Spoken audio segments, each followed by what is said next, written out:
According to the World Health Organization, in their book Global Health Risks, they state 70% of all adult premature deaths are largely contributed by health behaviors developed in childhood. And when I think of childhood, I think of school. Because school is where a lot of behaviors and social interactions take place, and it's where a lot of kids develop, especially socially. And so society should be looking and should be prepared and ready to help school students overcome mental illnesses such as anxiety and depression. And this needs to be a focus now more than ever because of the complications of coronavirus. So today I'm going to be talking about how illnesses in school are going to be worse in the upcoming years because of the complications with coronavirus, and how school faculty and other students can expect to help by always wanting to help and always reaching out. And so school has always been a source of anxiety for some people, and it kind of splits into two groups. You have the people who are anxious about schoolwork, getting stuff done, tests. Sometimes teachers give students anxiety just because this is how they are. And the other side of it is social, how kids handle social interactions. Are they worried about being the cool kid? Are they worried about trying to fit in, stuff like that? So that's kind of the social part of it. And so there's always been anxiety around school. And some kids handle it well, some kids don't. I know I kind of struggled with it a little bit through the later years of my high school.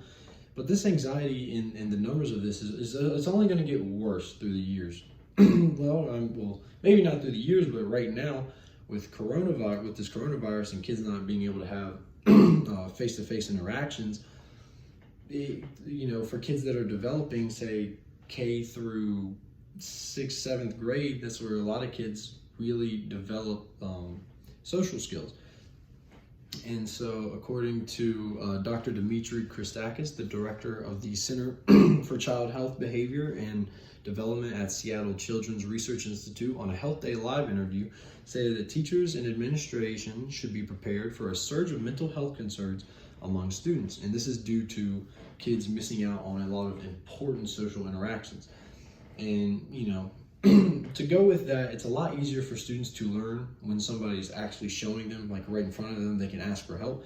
And it's a lot harder to learn through a computer screen, because it's just something about not physically being there that kind of doesn't help. It doesn't help students. It's hard to kind of ask a computer questions, and it's easier to get human feedback instead of a computer. So this coronavirus isn't really helping with the mental side of school and anxiety and mental illness. But students should be prepared, and school faculty should also be prepared for this. And ways to go about this is, reaching out to students who you feel are struggling, because you never know who's struggling, and you should always be, aware of kind of what's going around in your life. And a lot of students who struggle from mental illness, they don't really reach out until that's kind of like last straw, when they'll reach out and admit to what's been going on in their life. Like, I know me, when I struggled with it, it finally got to the point where I just looked at my good friend. I was like, hey man, I need to have a really deep conversation with you. And so we talked about it, and just talking about it and talking about what was on my chest really, really helped me. And that's really half the battle with kids who are struggling, is just getting them to open up and talk about what's going on in their lives and what's bothering them. Most of the time, kids don't want to talk about that because they're not confident about it, and that's understandable. That's human nature to not be confident, to want to talk about flaws. And so this is something that students and teachers need to be prepared to talk about.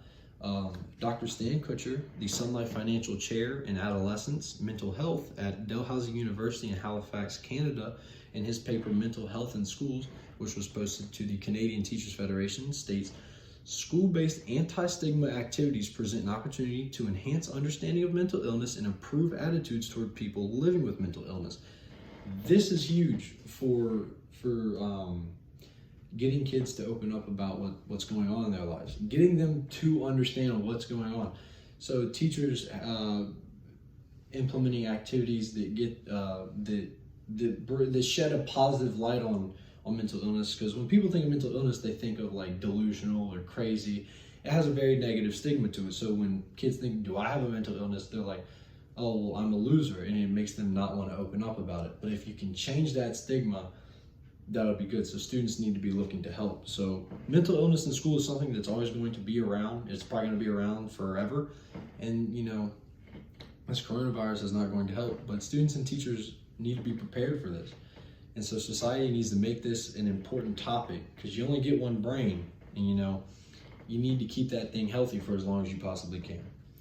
So mental illnesses in schools, this is a topic that needs to be focused on now more than ever.